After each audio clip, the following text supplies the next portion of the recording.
sou a Renata Gava, historiadora, gestora cultural, especialista em patrimônio arquitetônico e em gestão de museus e inovação em andamento. Fui selecionada no edital 39/2021 com o projeto, a proposta de videoaula, pesquisa e produção de conteúdo na área de exposição museológica. É uma área que eu atuo há muitos anos, com alguns trabalhos já realizados na linha de curadoria, produção, pesquisa. E então eu trago nessa videoaula 2 experiências bacanas para estar compartilhando com vocês. Vou tentar trazer um pouquinho uma perspectiva histórica referente à montagem da exposição Porta, Porteira, Portão, e a outra é Histórias Cruzadas, Caladas, que também é uma experiência bem interessante. A exposição Porta, Porteira, Portão, Modos de Falar e Costumes do Interior, ela foi viabilizada inicialmente pela Campo Ortinari, em parceria com o Sistema Estadual de Museus, em 2015.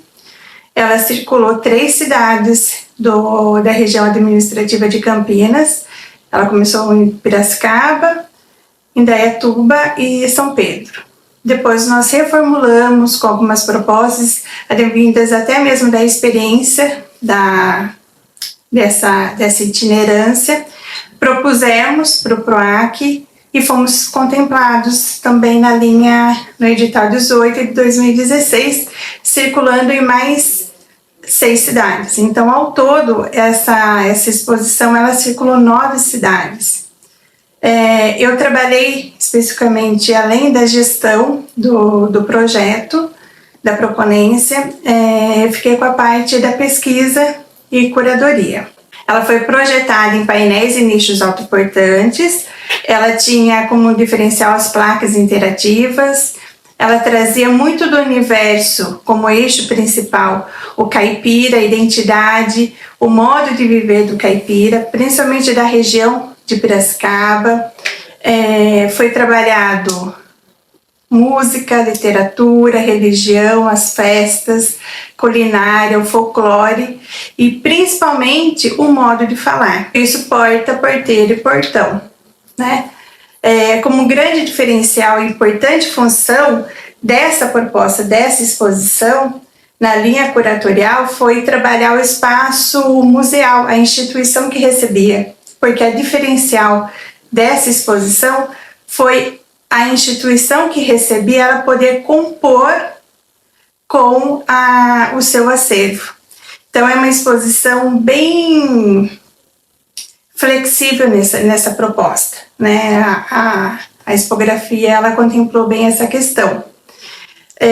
E o que deu muito certo. Então, teve um engajamento e um envolvimento local das cidades envolvidas e das pessoas, né, da comunidade em torno dos museus, dos parceiros, das instituições, muito relevante. Ao todo, ela teve um público direto, né, de 21 mil pessoas, um pouco mais de 21 mil pessoas visitando a exposição nessas 9 cidades. Um público indireto com 14.500 através de divulgações, inserções em mídias, curtidas na rede social, que até hoje ela é muito ativa, tem bastante gente que ainda curte. A exposição, na proposta inicial, ela tinha, além desse diferencial, né, de compor a exposição em relação ao conteúdo, também trabalhou com o educativo. Então agora eu vou mostrar um pouquinho para vocês a proposta, né, dos elementos do caipira. A foto à esquerda é o painel inicial da exposição com alguns elementos, né, por exemplo, a roda. Isso tudo foi feito uma grande pesquisa e trazendo esses elementos para compor a exposição. Como mencionado, né, a pesquisa ela fundamentou muito a montagem da exposição, porque fazendo uma abordagem e estudando bem essa questão do universo, então tinha na exposição um nicho com balas e doces antigos, que remetia à memória, à infância das pessoas ali que visitavam. Além disso, tem os elementos à direita que tinham as placas, os nichos interativos, com fitas, placas, com dialeto. Então, trazer muito do universo do modo de falar. A gaiola muito presente na memória das antigas casas, né, dos avós, dos pais, em relação ao cuidado, né, você ter o passarinho solto e na gaiola, tanto é que a gente não colocou os passarinhos presos. A exposição Porta, Porteiro, Portão, ela traz o universo caipira e muito específico, no sentido da identidade local e regional. Mas, principalmente, cada cidade que recebeu, ela pôde compor com a exposição, trazendo de seus elementos e a sua realidade muito próxima para compor a exposição. Aqui são alguns elementos que eu vou começar a mostrar para vocês. É bem ponto-chave nessa exposição de pesquisa e produção de conteúdo. Na primeira foto à esquerda, nós podemos ver as crianças vendo os monóculos. É muito interessante, primeiro, porque são elementos do caipira que para eles eram muito novos no sentido de se identificar e se ver. Mas, ao mesmo tempo, eram elementos novos, trazidos de uma realidade tão próxima das pessoas ali, local, porque cada cidade que participou, nós fazemos a pesquisa, o levantamento, trazíamos fotos das localidades e de pessoas e eventos, manifestações tradicionais daquela cidade, daquela região. Né? Então, é muito interessante. Um elemento também muito bacana são o envolvimento das pessoas que foi trabalhado e sensibilizado de uma maneira muito forte nessa exposição. Como nós saímos a campo fazendo a pesquisa, muitos dos elementos do cururu, da dança, da tradição, nós conseguimos fazer o levantamento e trazer não só as manifestações, mas as pessoas envolvidas nessas manifestações. Em Joaquim Egídio, em Campinas, por exemplo, nós tivemos a participação na abertura, na inauguração da exposição, mas também no educativo, como voluntário. Uma das pessoas ali, ela se identificou tanto que ela quis e se propôs a colaborar de uma forma de engajamento local. Aqui também a gente traz uma representação bem significativa, né? Como a linguagem, o dialeto, a simpatia mesclada, né, com conhecimento popular, tinha um nicho especificamente que trocava em todas as exposições. Né? Era um painel simples com a frase: quais expressões, simpatias e ditos populares você conhece? E ali todas as pessoas, desde crianças, idosos, jovens, eles queriam e deixavam a sua contribuição, deixavam as contribuições ali de uma forma bem perene, bem gostosa, bem divertida e interativa. Então, esse foi um dos motes mais, uma sacada bem bacana nesse sentido. Outro diferencial também dessa exposição em relação à produção e conhecimento, né, de produção de conteúdo, pesquisa e levantamento, é que antes da exposição ser montada, um mês que antecedeu a inauguração, nós fazíamos um trabalho bem bacana com a comunidade, principalmente com os envolvidos diretos, que eram os funcionários da própria instituição, do museu que recebeu a exposição. E, além dos elementos, pesquisa histórica, também se trabalhava o próprio acervo, né? O que você conseguia, o que aquela instituição trazia de elemento, como acervo, como patrimônio material, como patrimônio imaterial para compor a exposição. Então, isso também teve um movimento muito interessante nessa exposição, que trouxe uma dinâmica. Ela mudava de cidade por cidade. Então, a estrutura era única, mas a forma da montagem e a sua estruturação, ela diversificava. Por quê? Porque além dos elementos em relação à produção de conhecimento, também se compunha com o material. E imaterial, elementos do cultura caipira dentro da exposição. Então, esses nichos aqui, se vocês perceberem, são em cidades diferentes. É a mesma estrutura, o mesmo nicho, mas são elementos trazidos da sua realidade local para compor a exposição. Aqui em Olambra, aconteceu uma situação também bem interessante. Um senhor, ele, quando começou a trabalhar com a comunidade local, ele produziu uma porteira para compor a exposição.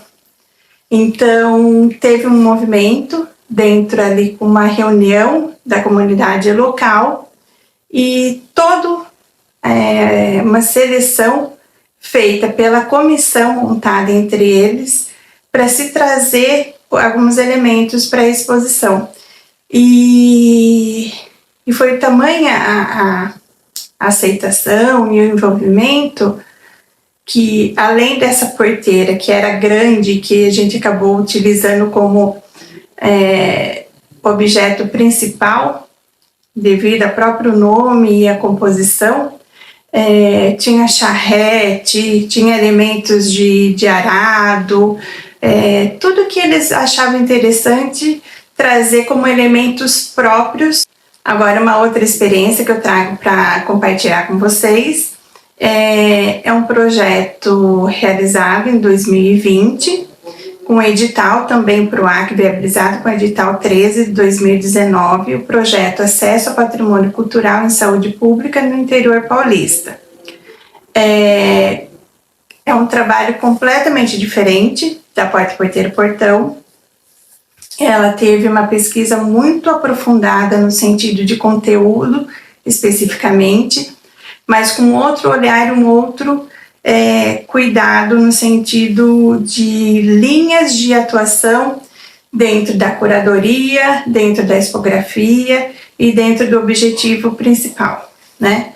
Esse projeto, ele teve como produto final uma exposição física e virtual, histórias cruzadas, caladas e curadas, e a reformulação expográfica do Museu do Instituto Lauro de Souza Lima, em Bauru. Ela também, foi projetada com painéis e nichos autoportantes. Ela teve um outro trabalho de acessibilidade comunicacional, com audiodescrição, legenda por meio de recursos digitais, produção de legendas bilíngue, material educativo também compôs, e é uma exposição virtual alocada em uma plataforma específica que ficou sob o nosso domínio por um ano, e hoje ela foi transferida agora para o Instituto Lauro de Souza Lima. O eixo temático trabalhado na pesquisa e na produção de conteúdo, ela trouxe singularidades não apenas da doença da hanseníase, mas um aspecto socioeconômico e cultural da sociedade. Então, teve um estudo e um aprofundamento muito delicado em relação à doença hanseníase, por estar dentro de um instituto de referência de tratamento dessa doença.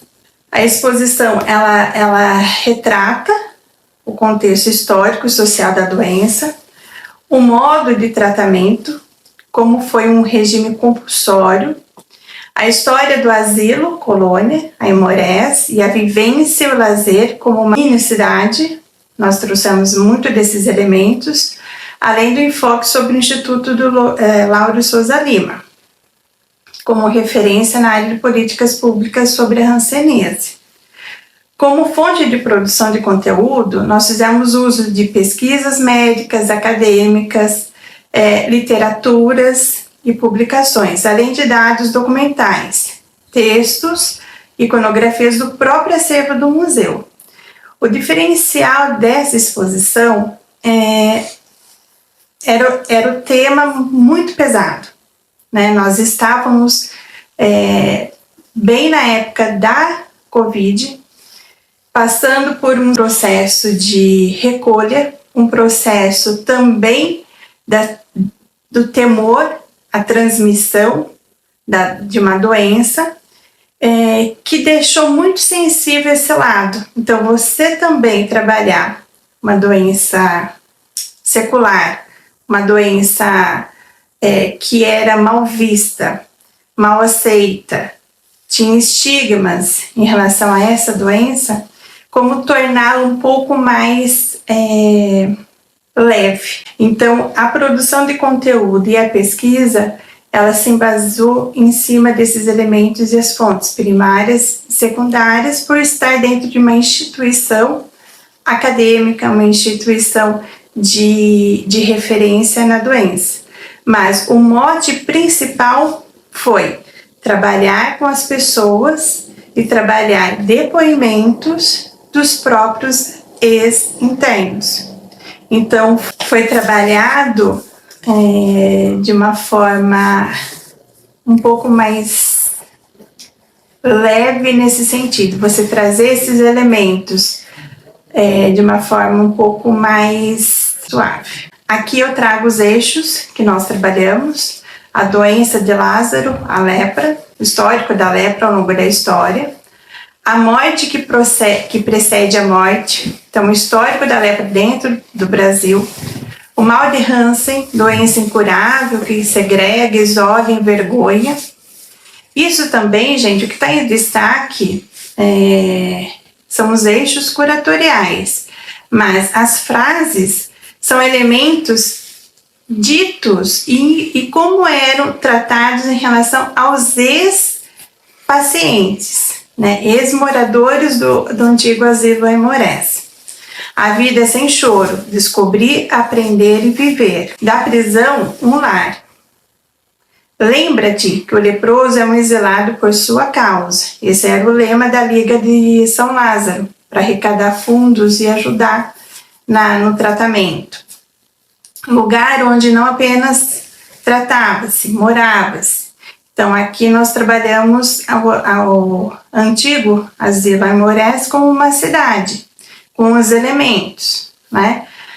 Os órfãos de pais vivos, da medicina tradicional, medicina convencional. E aqui eu trago também alguns dos elementos trabalhados. Então, o cuidado com a expografia, né, na montagem da exposição. Aqui eu trago alguns elementos trabalhados na exposição também, né? Então, cuidado com os componentes, né, com utilizar fontes primárias em relação a fotos, até mesmo os elementos trazidos do próprio hospital, né, como os biombos para compor uma exposição itinerante, como mote principal, que é o que dividia a cidade dos doentes e a cidade dos não doentes, era esse muro, né, esse pórtico. Então, trazer algum desses elementos. E o diferencial também é sair do espaço em relação fechado do museu, mas ir para o território. Por isso que o mapa foi um dos elementos do material educativo a ser trabalhado, por ser um órgão, um bem tombado a nível estadual pelo CONDEFAT, foi trabalhado o mapa e para se entender todo o complexo e a originalidade da cidade em si. É isso, eu queria agradecer, aqui está meu contato, enfatizar, né, que esse é um projeto de vídeo-aula, foi na verdade só mais uma apresentação do trabalho já realizado, do PROAC Editais, viabilizado através de recurso estadual, do governo do estado de São Paulo.